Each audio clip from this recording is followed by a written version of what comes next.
Om.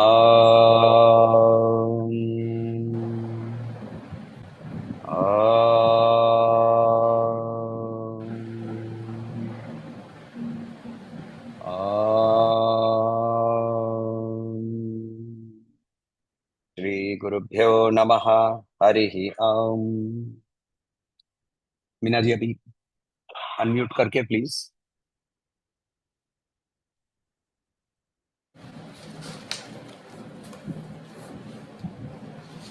ॐ पार्थाय प्रतिबोधितां भगवतीं नारायणेन स्वयं व्यासेन ग्रथितां पुराणमुनिना मध्ये महाभारतम् अद्वैतामृतवर्षिणीं भगवतीम् अष्टादशाध्यायिनीं नमोऽस्तु ते विशालबुद्धे फुल्लारविन्दाय तपत्रनेत्र येन त्वया भारतैर्तैलपूर्णप्रज्वालितो ज्ञानमयः प्रदीपः प्रपन्नपारिजाताय पाणये ज्ञानमुद्राय कृष्णाय गीतामृतदुहे नमः। सर्वोपनिषदो गावो दोग्धा गोपालनन्दनः पार्थो वत्स सुधीर्भोक्ता दुग्धं गीतामृतं महत्। वसुदेवसुतं देवं कंसचाणूरमर्दनं देवकी परमानन्दं कृष्णं वन्दे जगद्गुरुं। भीष्मद्रोणतटा जयद्रथजला गान्धार नीलोत्पला शल्यग्राहवती कृपेण वहनी कर्णेन वेलाकुला अश्वत्थामविकर्णघोरमकरा दुर्योधनावर्तिनी सोत्तीर्णा खलु पाण्डवैरणनदी कैवर्तकः केशवः पाराशर्यवचः सरोजममलं गीतार्थगन्धोत्कटं नानाख्यानककेसरं हरिकथा सम्बोधना बोधितं लोके सज्जनषट्पदैर्ह पेपीयमानं मुदा भूयाद् भारतपङ्कजं कलिमलप्रध्वंसिनः श्रेयसे मूकं करोति वाचालं पङ्गुं लङ्घयते गिरिं यत्कृपातम् अहं वन्दे परमानन्दमाधवं यमब्रह्मा वरुणेन्द्ररुद्रमरुतः स्तुन्वन्ति दिव्यैः स्तवैः वेदैः क्रमोपनिषदैः गायन्ति यं सामगाः ध्यानावस्थिततद्गतेन मनसा पश्यन्ति यं योगिनो यस्यान्तं न विदुः सुरासुरगणा देवाय तस्मै नमः। Just a quick thing. I'm actually in the hospital with my chitti. If you remember, about 2 years back, she had actually joined in one of the Gita classes with me. So she's actually in the hospital with a very severe stomach infection. They're going to do a CT scan for the stomach, and she was totally depressed. So I said, I'm coming over. We'll do the class together. You will feel better with the Gita class. Of course, she's welcome to the class. So let us start. Basically, we have to look at verse number, I think, 5, 6. Verse number 6. So what does verse number 6 say? 6 says, Mahabhutanyahankaro. So 8 to 12, Swami. 8 to 12 you are supposed to do. Okay, today. sir. Okay. Yes. We have already done 6 and 7, right? I think I have not uploaded. Okay. So 8 to 12. 8 to 12, first and foremost, a lot of interpreters have put together the meaning of saying that these are the qualities that sadhaka is supposed to have. These are the qualities of attaining kshetrajna hood, attaining towards moving from kshetra to kshetrajna. Instead of looking at it as qualities, Gurudev puts it very beautifully and says, see, the moment I say it is qualities, then I am giving you a way out. This is Gurudev saying, right? I'm giving you a way out by saying, मेरे में तो ये नहीं है और मेरे में ये आ भी नहीं सकता. So therefore, I am not eligible. Let me go back to my normal material life. Instead of that, when Gurudev puts it here and he says that these are all practices. Now, practice to anybody can do. The degree of intensity of practice may be different for each one of us, but all of us can do practice. If I ask you to say, okay, can you play golf? No. Only if you are a golfer can you go to Chembur Club.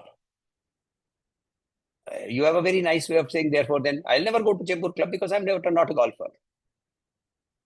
But if I now say that anybody can come to Chembur Club, but you have to practice how to play golf. Now, you may practice, you may miss the ball 100 times out of 100 times, but you're still practicing. So we can all practice to become a golfer, or practice to become a footballer, or practice to fly an aeroplane, whatever the skill that we want to learn here, there is practice that we can do. So this entire set from chapter 8, verse 8 to verse 12, we have to understand is a set of practices, right? Now the first one, amanitvam, adambhitvam, ahimsa, kshanti, arjavam, acharyopasanam, shaucham, sthairyam, atma vinigraha. How many? Amanitvam, adambhitvam, ahimsa, kshanti, arjavam. 5. Acharyopasanam, 6. Shaucham, 7. Sthairyam, 8. Atma vinigraha, 9. Now today we will be able to do only these because it's a lesson in itself. Now the word amanitvam, in any case, as far as chanting is concerned, it's a very simple chant. So amanitvam adambhitvam ahimsa kshanti rajyavam acharyopasanam shaucham stairyam atma vinigraha. Right? Now, amanitvam, humility. Now, what do we mean by humility? Let us discuss, because these are practices, right? We are all entitled to say, oh, we are all entitled to practice humility. How will we practice humility? What is humility? First, can we define humility, and then can we practice it? So instead of my giving a lecture, let us have that discussion here and say, what is amanitvam?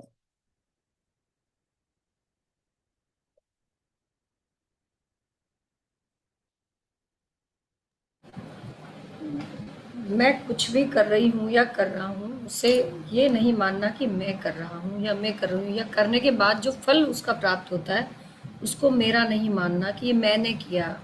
Complex जो वाली बात आती है उससे परे रह करके सब कुछ उसका है. नहीं, इसके अंदर में समर्पण की बात ही नहीं कर रहे ना. हम यहाँ बोल रहे हैं कि हमारे अंदर में ह्यूमिलिटी होनी चाहिए. ह्यूमिलिटी का हिंदी एग्जैक्ट क्या होगा?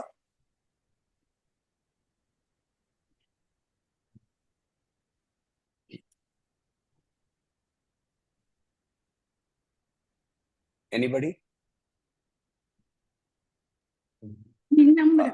हाँ, very yes, absolutely correct. Vinamrata. Humility is vinamrata in Hindi. Amanitvam is humility. Now, if you notice, and I'm just prodding, I'm not giving you a meaning. Krishna has put a word, he has negated a particular word, manitvam, and then he puts a in front of it, and he then says that is called amanitvam, and it is defined as humility. Okay, can I try out? I Yes, don't know please. whether it's correct. Yes. Manav, Manusha. It's more because of our man. So this is going beyond Manav. That is going beyond the man aspect of the Manav. Then man Okay. naturally becomes, when doesn't have that I-ness filled ahankar, then naturally the vinamrata comes. Okay. So fine, I accept that one as a practice or a possibility. How will we practice this? So Sir, in whatever we do, Hmm. we should never do it with an attitude of surety of correctness of our action. We should always feel, okay, we are doing it to the best of our ability, but that No, doesn't no, mean no. it is Sorry. the right. That's a different using. You are using a different definition. I'm asking Lalita ji, with her Huh. definition, Uh, how do we practice this? with the as an instrument, something like nimitta matram. How do you As practice it? when we ये सब ललिता जी ये सब theory है. मैं practice कैसे करूंगा? okay, like for example, now instead of thinking I am trying to speak, I am trying to say something, the saying is happening, the speaking is happening. It is not I who is doing it. It's because of that shakti. Again, That you have defined a state that my mind should be in. How will I reach that state? For example, let me give you an example from a practical, Okay. from a material world. Again, I use the word of golf. So if I say you have to play golf, and I say go and practice golf till the point that the ball will go to 250 yards, do japa right? and meditation. So then that is not going to give me the answer. How will I then have to tell you? I have to tell you in very specific words. You have to pick up a particular golf club. I am not a golf player, so I don't know the names of all the golf clubs. There are multiple sets. Some will do this, some will do that. So you pick up there's one which is called the driver. So you pick up the driver club. You stand with your feet apart, shoulder width. You stand with your grip in this manner. You address the ball by looking at it. You take I'm giving you exact actions to be done to become a golfer. Now you practice this, you practice this, you practice this. At some point of time, you will hit the ball. Correct?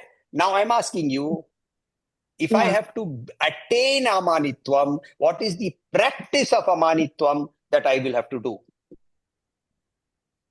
One is Japam helps, definitely.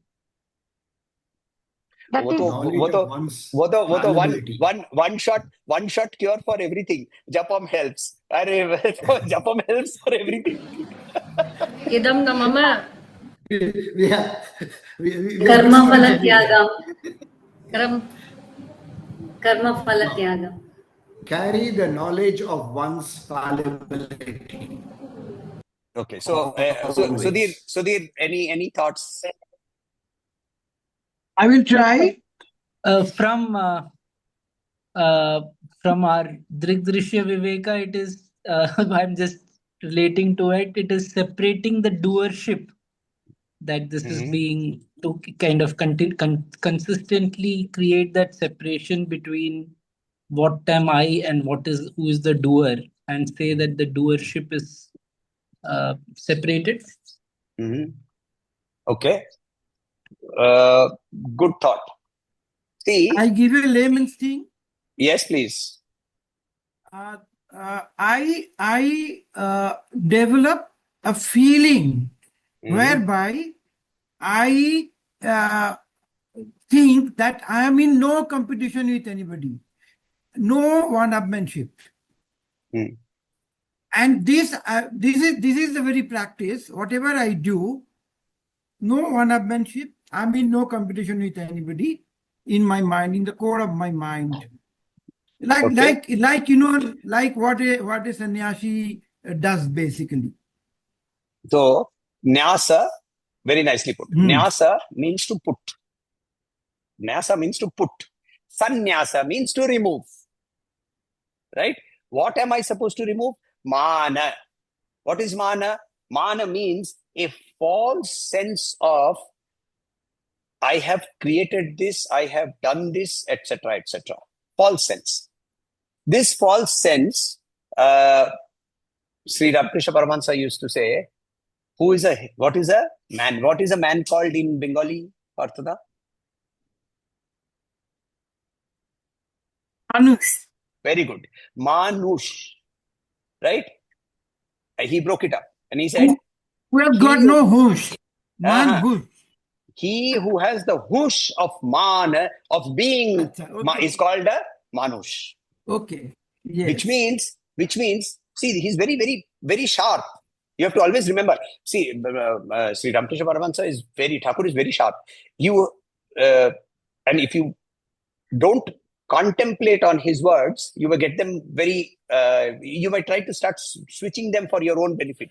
So, manhush means you should be aware of the fact that you alone have the power of discrimination.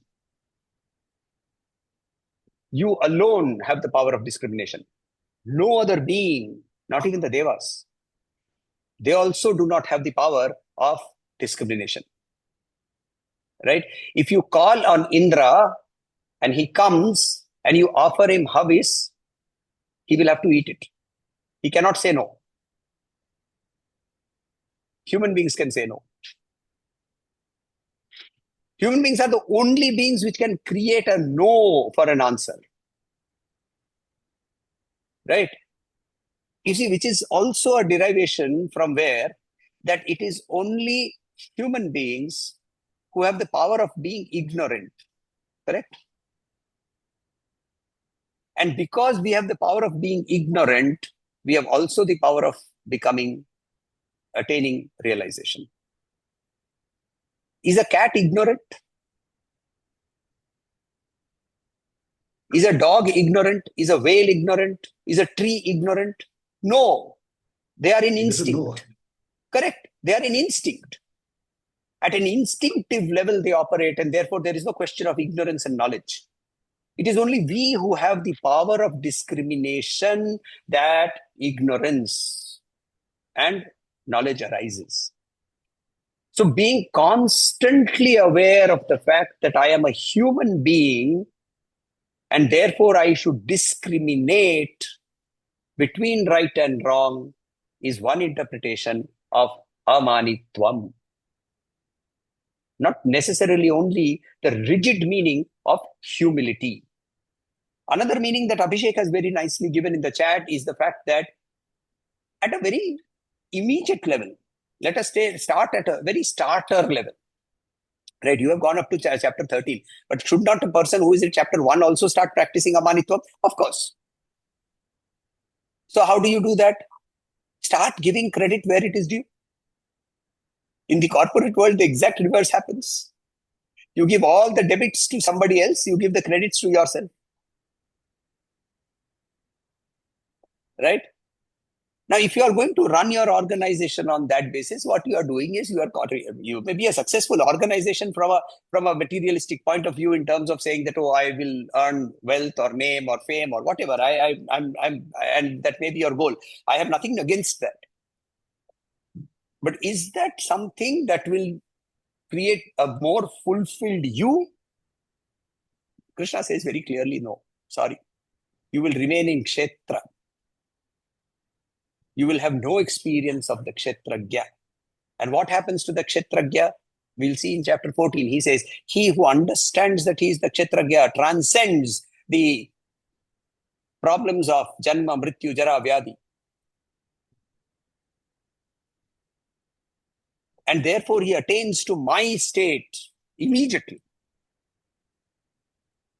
So, amanitvam. Amanitvam also has another meaning. In terms of saying that it is a practice of saying, not me. Not me.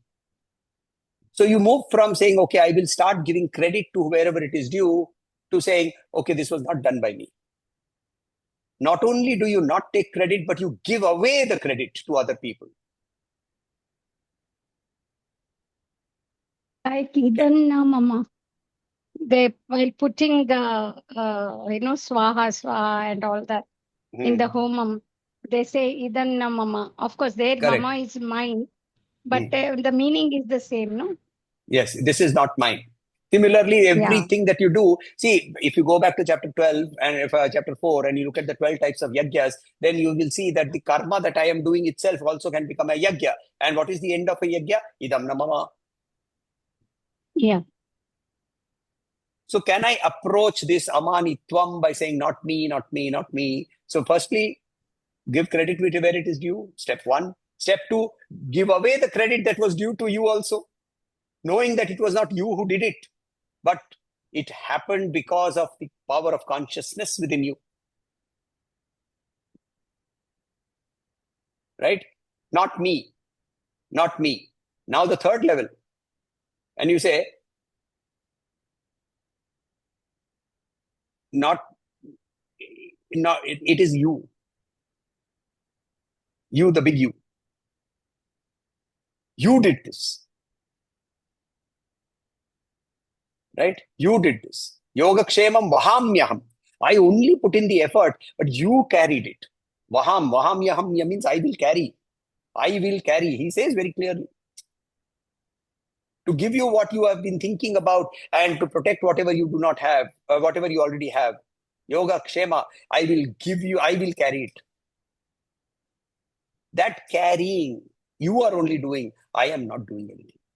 Amanitvam. These are practices. These are fairly comparatively simple depending upon our state of where we are. Each of us can do this practice. See, when you are going into the golf course for the first time, he will not take you to the main golf course and start asking you to start shooting balls here and there. He will take you to a dummy course where the balls are, there is a sort of net inside and you will be trying to hit the ball so that you can stand properly and so on and so forth. Similarly, we can start at least by giving credit to where it is due. Right? Let us look at the next word. Next word says adambhitvam. Adambhitvam. Freedom from hypocrisy. Dambha means hypocrisy. What is meaning of hypocrisy here and what are we talking about?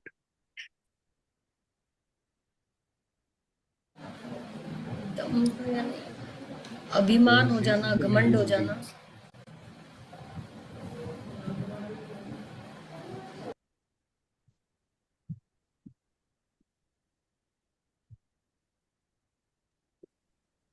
Sorry? When there is alignment with the vichar, uchar, or achar, when all three, the thought, word, and deed is in alignment, it's the same. It's not double standards. It's not saying one thing, thinking one thing, saying one thing, like that. Okay. That is hypocritical.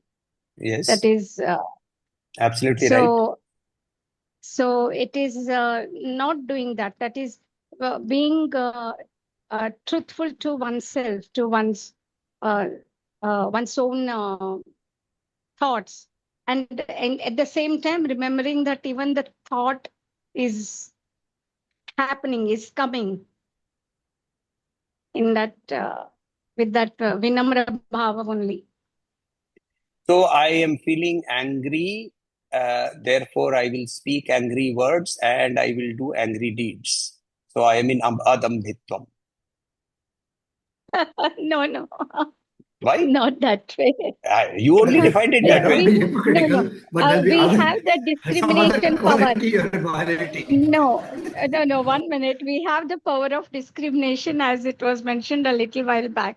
We can make out what is correct, what is the right way to do a thing, whether it is beneficial to be angry or there are other options. It may be one option, being angry. But there are other sattvic options or whatever we can say. So it is using the discernment. Simply put, hypocrisy is portraying yourself as that which you are not. Yeah. Very simple. Yeah. Right? So, portraying that which I am not. Oh, I have done this, I have studied that, I have gone there, I have. Basically, you start telling lies. But what is important is, in Dambha, the person starts believing those lies. He believes that he is that. I am the most charitable person. And he believes it. I am the most wise person. And he then believes it.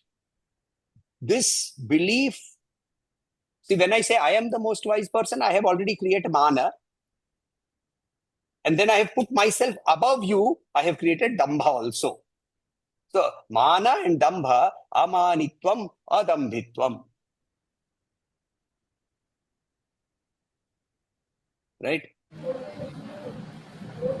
Can you look at our Puranas and give an example of a person who is in dambha?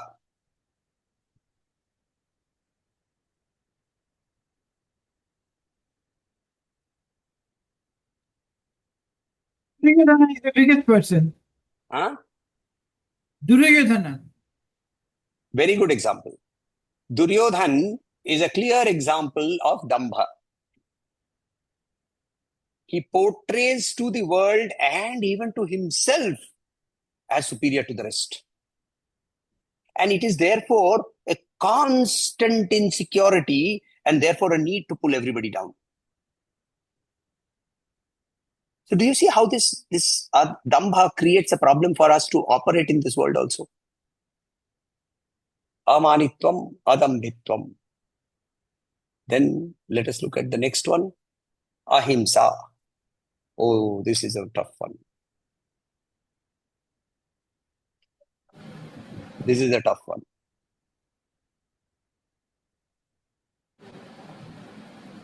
Have I explained earlier how many types of himsa can be there? Yes, Abhishek? Do you remember? Can you look at Yes, your you notes? have. I Bataiye. don't remember the number. हाँ, But even विचारों में भी अहिंसा नहीं होनी चाहिए. It's just not physical actions. okay. So, anybody else?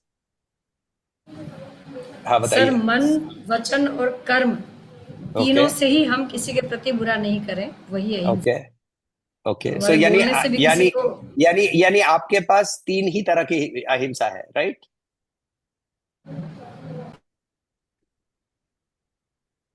आप mute पे चले गए.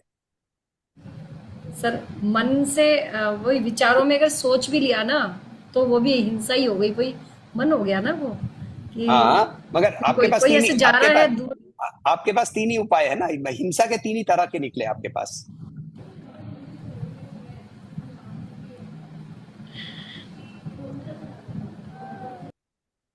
Any other? No,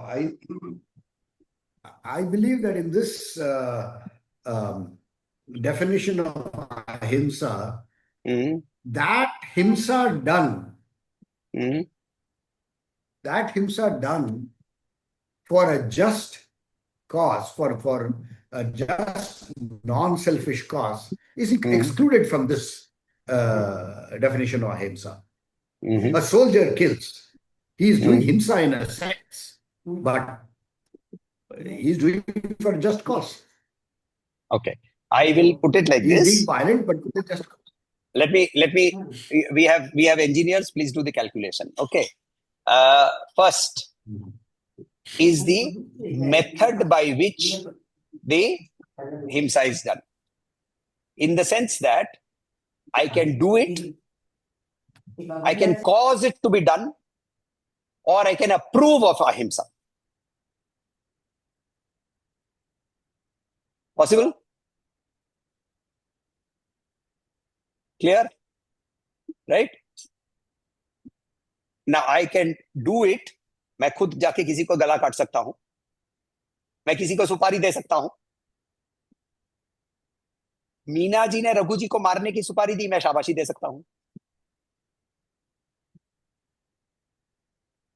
तीनों अहिंसा है, right?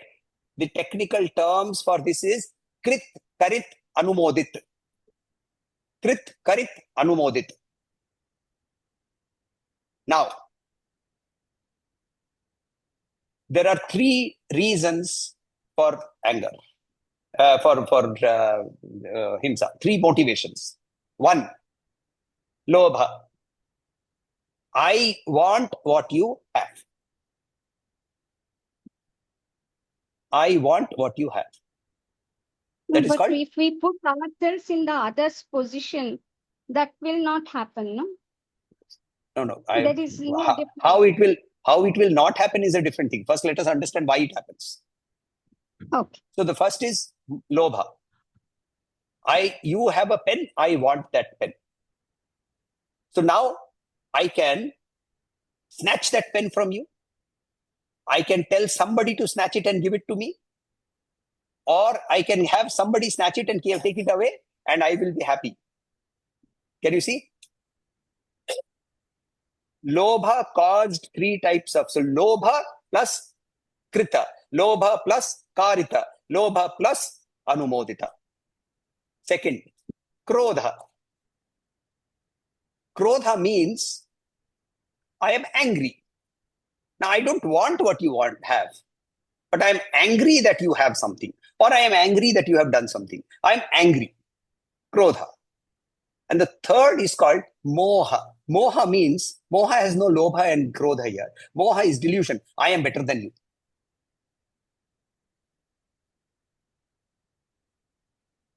You have 33 crore devatas. I have only one. I am better than you. All fanaticism. I am Argentina. I am better than you. You are Brazil. Right? All of this comes from moha. So, motivation. Then the third is the intensity with which himsa is done. Mild ahimsa.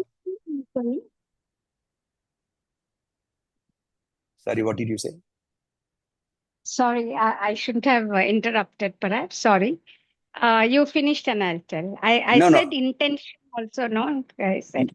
Because Intention, see, the intention is therefore very clearly, we have already covered that himsa will arise out of kama, out of krodha, lobha, and moha. If an action is not in these three, then it is not going to be himsa. The next is intensity. The next is intensity. Intensity means mridu, madhyama, and tivra. Mild, medium, intense. Right? Mild anger done by me. Mild anger caused by me. Mild anger approved by me. Right? Mild anger approved by me. Very simple example. Right? Or caused by me. Very simple example. Mother will turn tell father, this boy, the moment he comes home, he goes out and he starts playing. I need you to scold him. Why don't you scold him yourself? No, you scold him. Don't tell that I told you. Now, the moment this has happened, what has happened? There is ahimsa going on with all these three. Correct? And now, the organ with which this ahimsa is done. Mana, vaka, and kriya. Karma. However, these three are not included because ahimsa requires all three to be doing it together. If it does not arise in my mind, it will not arise in my tongue. It will therefore never arise in my heart. So this is not counted. मन से किया, वचन से किया या क्रिया से किया, इसको नहीं गिनते हैं क्योंकि ये इसके बिना अहिंसा होगी ही नहीं. शरीर के बिना, जीवा के बिना, मन के बिना अहिंसा ही नहीं होगी. ये तीनों ही नहीं है तो अहिंसा कहां से होगी? So therefore there are these three sets. Now how many types will this be? Mathematicians, please calculate.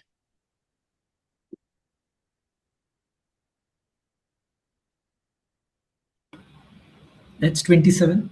No. How? Hari? 3 cube. No? 81. 3 cube. How much is that? 1. 3 cube is 27. Sorry. 27.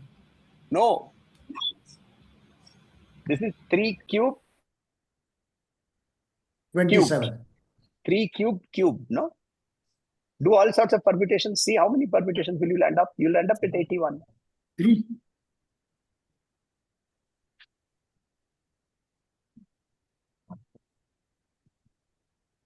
Just take the first two na. Krita krodha, krita lobha, krita moha. Karita krodha, karita lobha, karita moha. Anumodita krodha, anumodita lobha, anumodita moha. How many did we land up with? 9. Now you say krita krodha, 9. mridu krita. Krita krodha, the mridu, krita krodha, madhyama, krita krodha, krita krodha, sorry, krita lobha, now you'll have 81. Now with 81 types of ahimsa, of himsa, how many types of ahimsa will be there? Only one. Correct. Only one. Only one. Only one. Yeah. Where none of these 81 exist, there is only one. Similarly, there is multiple types of how expression of mana happens. Amanitvam, only one. There is a multiple ways of expressing dambha. Dambha of education, dambha of power.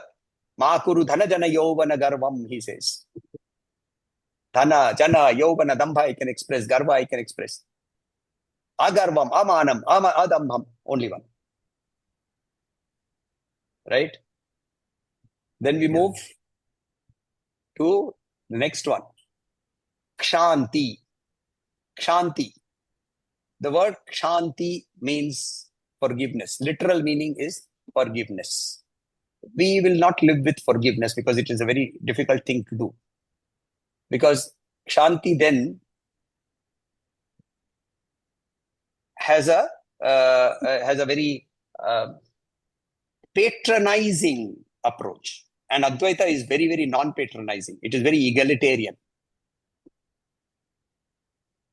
Kshanti, the literal meaning will be acceptance. Yes, will be titiksha. Kshanti, literal meaning is titiksha, acceptance. Not tolerance, not forgiveness, not endurance. These are literal meanings. These are there. If you open up a Amarakosha or something, you will find these words. But you have to interpret it from the context of where we are sitting. And also the word meaning is existing. It is there. Right? Another meaning of kshanti is also patience. Patience. And how do I express it? Very simple. Don't react. Respond. Count to 10 before you open your mouth.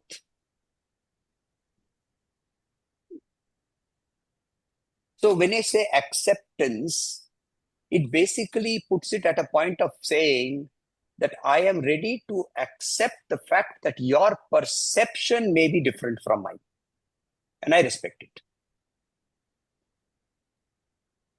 The moment that goes away, then there is this question of divisiveness that will happen.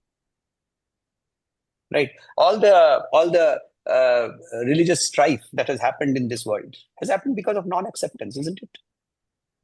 Whether it is Shaiva and Vaishnava, whether it is Shakta versus Vaishnava, whether it is Muslim versus Hindu, whether it is Muslims versus Christians, whether it is the Christians and Muslims together against the Jews, all of that, wherever you have seen it, or the Muslims against the Shia Muslims against the Parsis, wherever you have seen religious persecution, it is being because of the lack of kshanti, lack of acceptance that the viewpoint of somebody else may be different from mine. My perception may be different from yours. I view the truth as in this way. I believe that Manchester United is a better club than any other, than Arsenal or whatever. right? But I'm happy for you to think that Arsenal is good. And I accept that I respect that viewpoint. Right? Not tolerance, because tolerance is about saying, yes, I know you think Arsenal is also good. You can keep that thought. Thank you. Right? The moment you're doing that. Sorry? Forbearance is also very tolerating, right? It has a patronizing, or at least to me, it has a very approach of patronizing. Forbearance, I am looking at it from a very, very, see, Swamiji has this view. Swamiji uses the word titiksha as acceptance. In his, you will find that in his letters and his essays on the Shat Sampat, he uses the word specifically titiksha as acceptance and not as tolerance. So kshanti. And then finally, for the first line, we have arjavam. Arjavam. Arjavam is directness, straightforwardness. Right? Straightforwardness. So in explaining that, Gurudev then got hold of one of the students and said, so I am going to be very straightforward with you. You are stupid.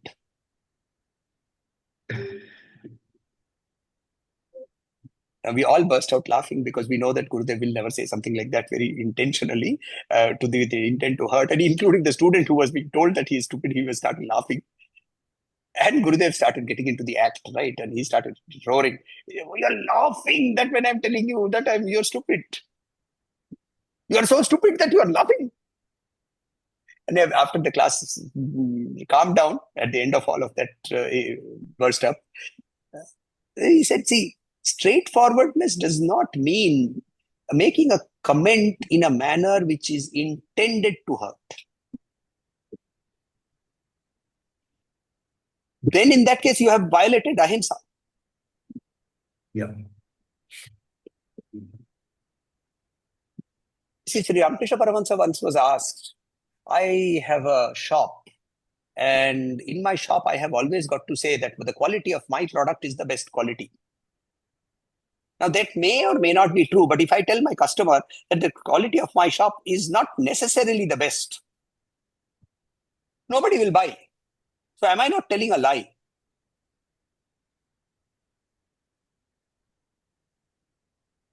How do you survive in this world on a day-to-day basis without telling a lie? So I think I told this story to somebody. I don't remember. I think Sudhir, I think I told this to you. There was this guy who was a salesperson, and he was earning a commission which allowed his name to be there in the balance sheet. Some of you will remember, Parthoda, you will remember this. You remember that schedule under which if you had an earning over XYZ rupees, your name had to be put into a schedule at the end of the printed balance sheet. His name used to appear over there. And he came to me and said, Dada, I have to become a trainer. So I said, why? I mean, trainers don't earn money. They have a lot of satisfaction. They get a lot of job satisfaction. And they become trainers because they are passionate about it, but they don't earn money. And your name will go from there. He said, sir, वो सब कोई चिंता नहीं है. बस मुझे trainer बनना है. So now I had to investigate. He said, this is too ridiculous. I mean, who is going to give up lakhs of rupees as income just to become a trainer? And so then he said, sir, दादा मेरा शादी नहीं हो रहा है. शादी नहीं हो रहा है? शादी नहीं हो रहा है और उसके साथ ट्रेनर बनने का क्या संबंध है? सर दादा मैंने मेरे होने वाले ससुर को बताया कि मेरा नौकरी क्या है, तो उसने बोला तुम्हारे साथ शादी नहीं करवाऊंगा. क्यों? बोले तुम सेल्स में हो, तुम झूठ बोलते हो, तो इसीलिए मुझे ट्रेनर बनना पड़ेगा ताकि मैं अभी सच बोलने वाला हूं, मैं ट्रेनर हूं. So, I mean, the story is basically to say that if I have to survive in this world, I have to tell lies, and therefore, is it right to tell lies? What do you think was Sri Ramakrishna Paramahansa's answer?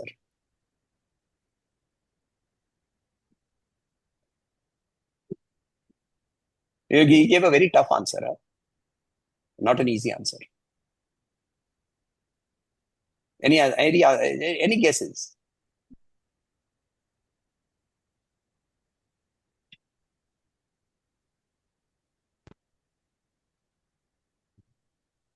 So he I gave. don't know. Go ahead, try.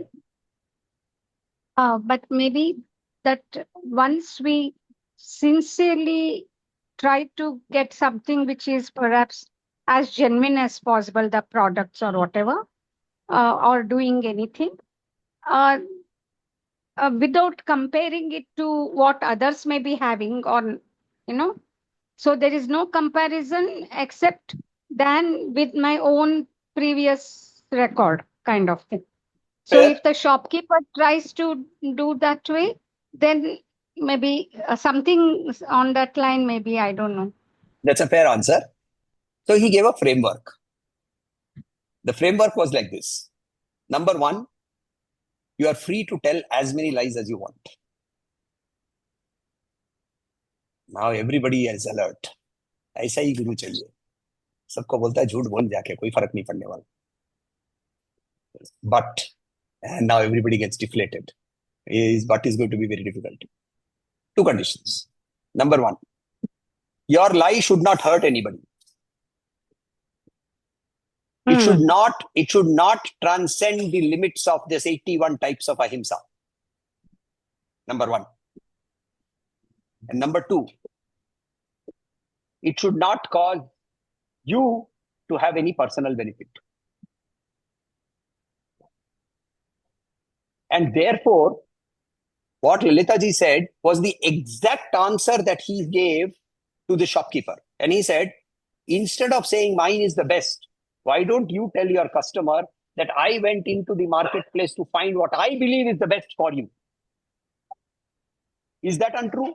No, that is absolutely true.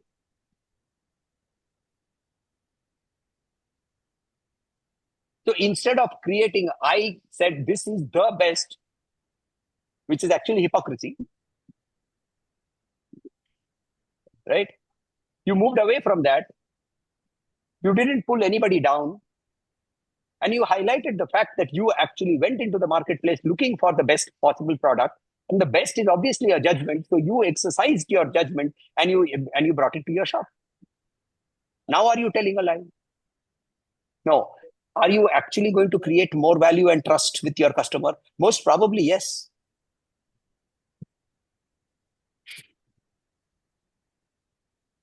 So when you say Arjavam has a framework. Arjavam, the framework of Arjavam is politeness. The Arjavam of framework is ahimsa. And therefore, Gurudev used to say, it is better to be in ahimsa rather than to be in Arjavam without him and in himsa. I would rather not comment on somebody than comment and cause hurt.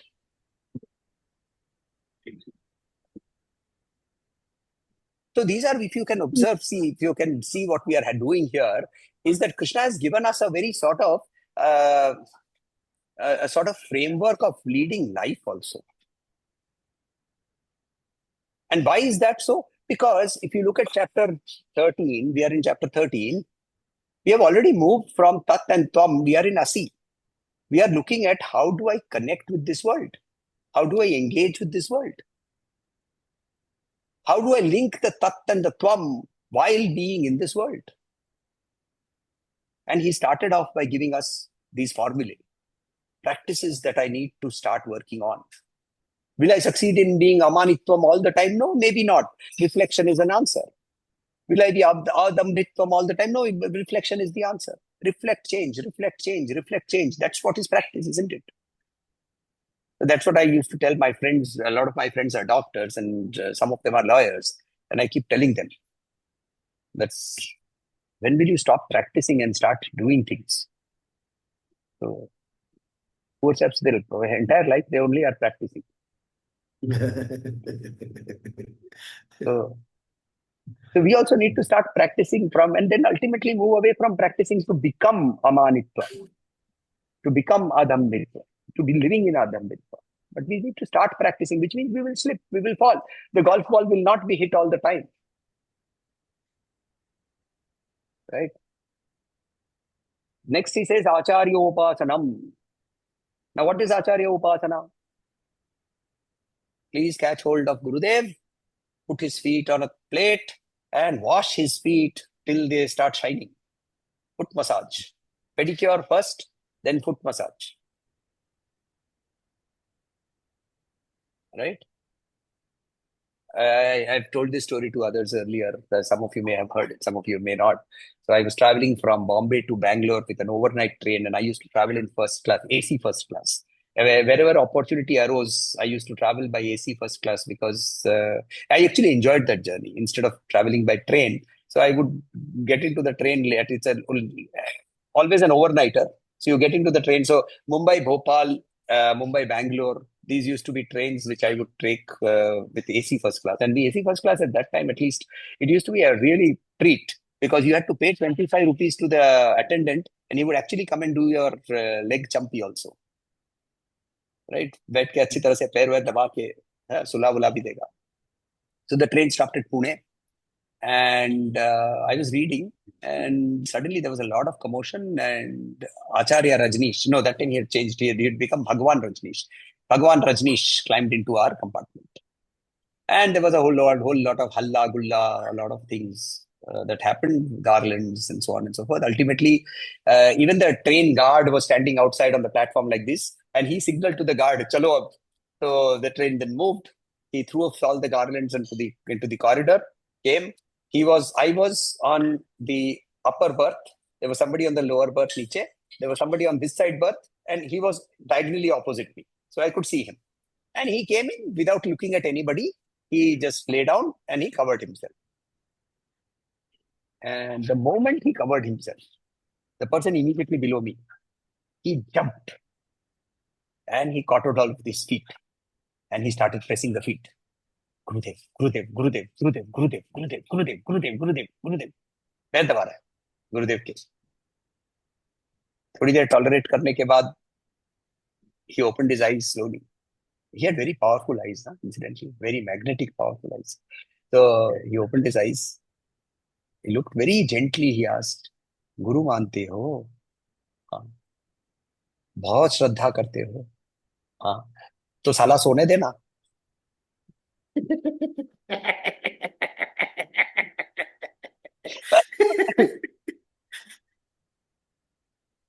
Acharya Upasana is not the physical service to your Guru.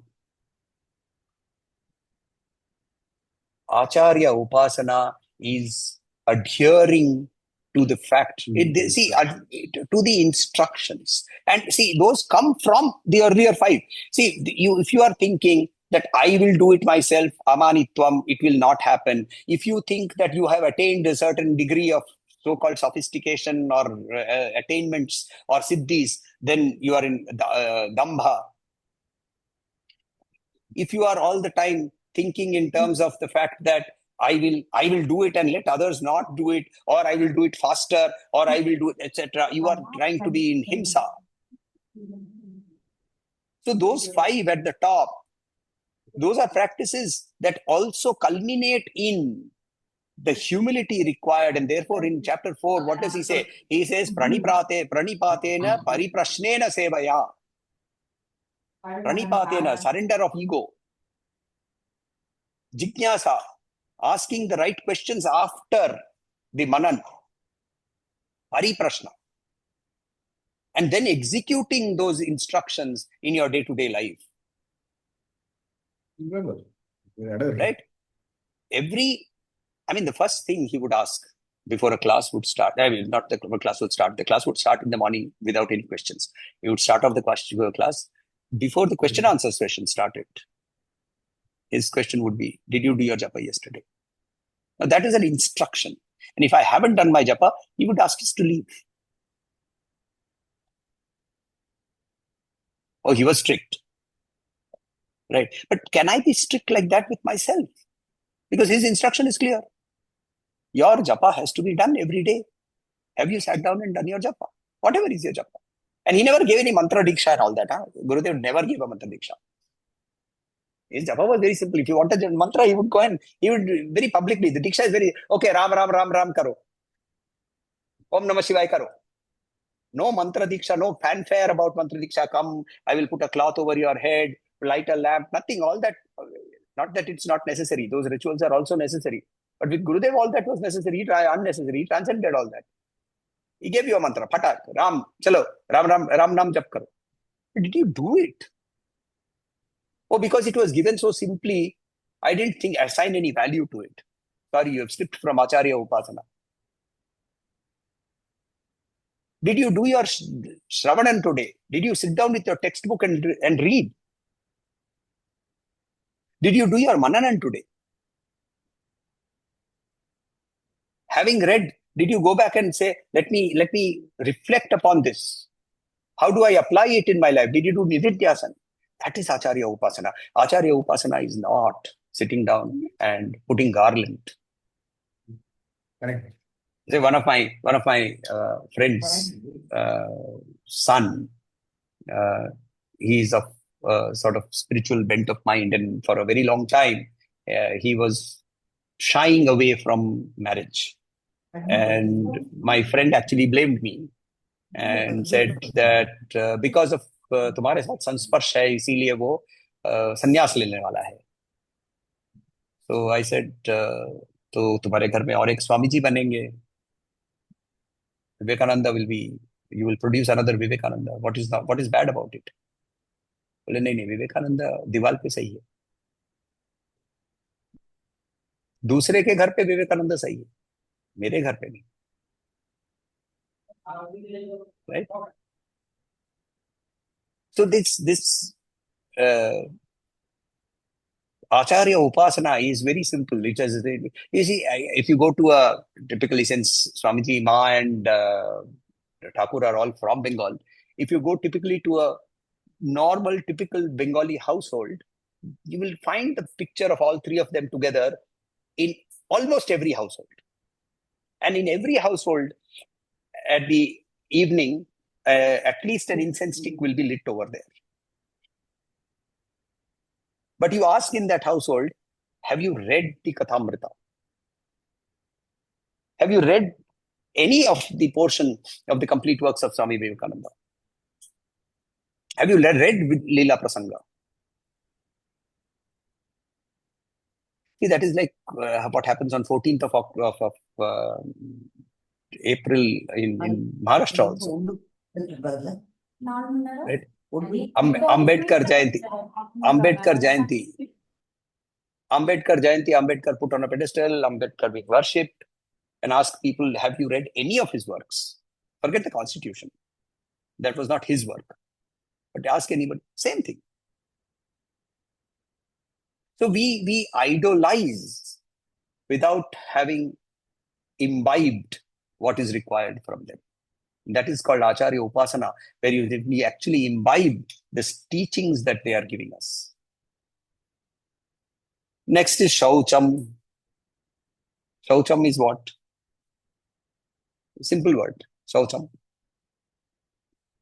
The last word for today. Cleanliness. So what are we supposed to do?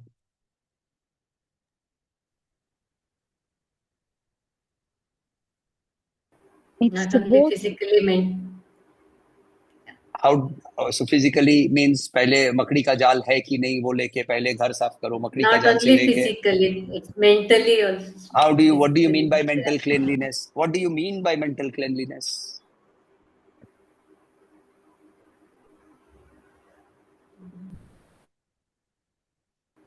What is the meaning?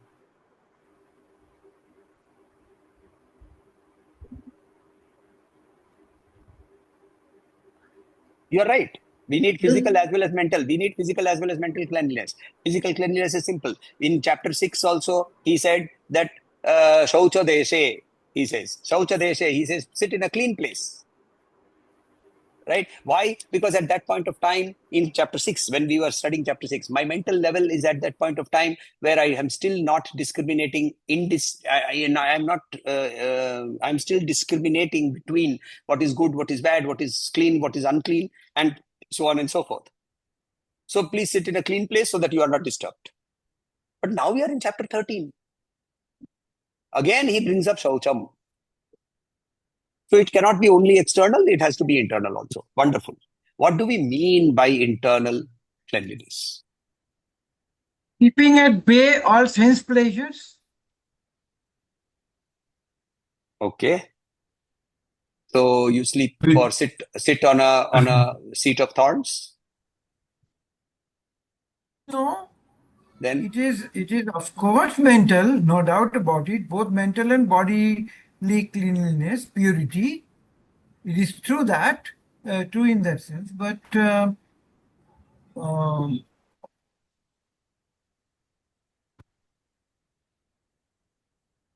विचारों में शुद्धता.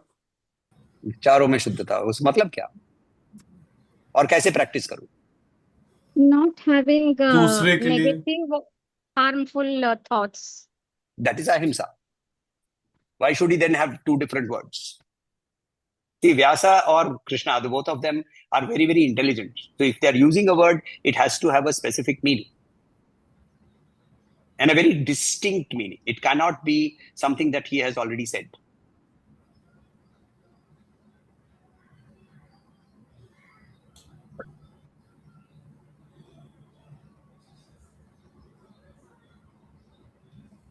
Is it that we take the meaning as nirmala, without mala, without so to follow preventive measure, not afterwards cleansing, to be Okay. careful, How? alert and aware, and not allow any whatever wrongful or any kind of unhygienic thoughts or vrittis, or that is vrittis or whatever to come. Mm-hmm. Okay. How? How? Hmm.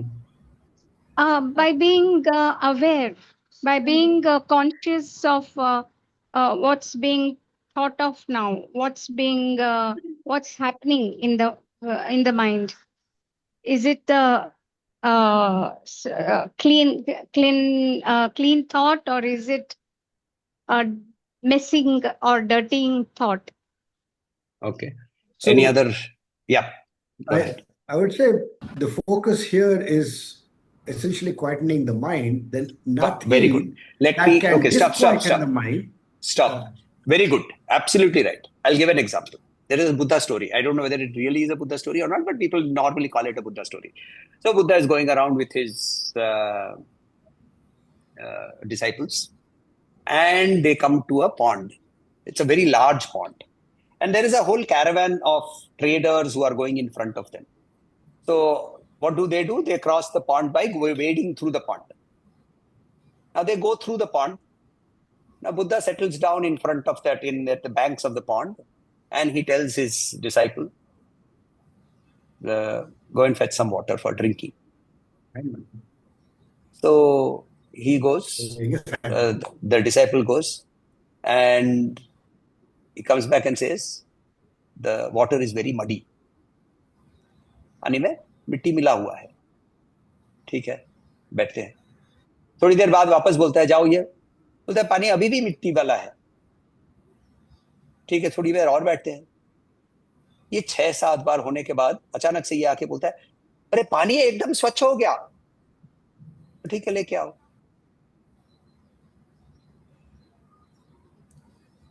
Have you understood the analogy?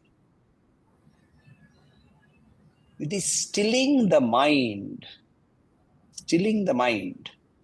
so that all the dust that has been caused by horses when wading through the mind, right? Indriya gochara, Wow. right? Yes. And Beautiful. how do I still the mind? Answer is very simple. We learn to dissociate thoughts from the mind by being able to learn how to control the mind through japa alone. So Shaucham, the answer, Gurudev's answer, has always been that all the others, well, yes, but directly, japa instills Shaucha. Because japa allows you the power to still your mind. And only when your mind is still that you can be clean. And when you are clean, you will reflect the consciousness thoroughly. Beautiful. So that is the meaning of Shaucha. Right? So that is Shaucha. Then we have two more to go for Stairyam and Atma Vinigraha. Now you can understand how slow we are going to go as far as this particular set of 8 to 12 is concerned. And chapter 13, I have already said in the beginning of this, when we started, this is going to be a slow chapter because this is foundational to the way we engage with the world with the knowledge of what is Tat and what is Tvam. So chapter 13 is a tough chapter. It's a slow chapter. Bhagavan Shankaracharya's Bhashya, if you ever lay your hands on it and you start reading, you will find that the largest portion of his Bhashya is on chapter 13 alone. Of that, verse number 1, Idam Kshetram Shariram, is possibly the largest exposition on any verse that he has written. So this is a tough chapter. It requires manan. It requires a lot of vichara. So my request will be, when you come for the next session, which will not be next Sunday, but the Sunday after that. Next Sunday, I'm not in town. So I would request you to come back with some sort of reflection on the next two words. The next two words are very simple. Thairyam, steadfastness. Atma vinigraha, self-control. Right? Graha is to hold, vinigraha, atma vinigraha, self-control. So self-control and sthairya.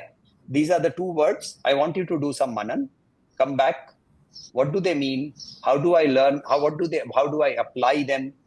How will they help me connect with the Tvam? These are the questions that we will want to address.